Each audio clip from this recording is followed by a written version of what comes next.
Hizi hapa ni ripoti za Uhondo TV. Mahakama Kuu ya Tanzania Masijala Kuu Dodoma imetupilia mbali kesi iliyofunguliwa na mwanasiasa wa ACT Wazalendo Luhaga Mpina aliyekuwa akipinga kutenguliwa kwake kugombea urais katika uchaguzi mkuu unaotarajiwa kufanyika Oktoba 29 mwaka huu.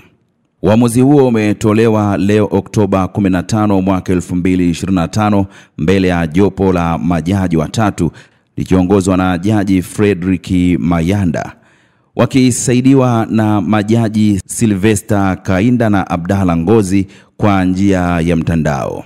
Mahakama imesema kuwa kwa mujibu wa katiba na sheria za nchi, Tume Huru ya Taifa ya Uchaguzi INEC ina mamlaka kamili ya kufanya maamuzi yake bila kuingiliwa na chombo chochote, hasa endapo maamuzi hayo yalifanywa kwa nia njema.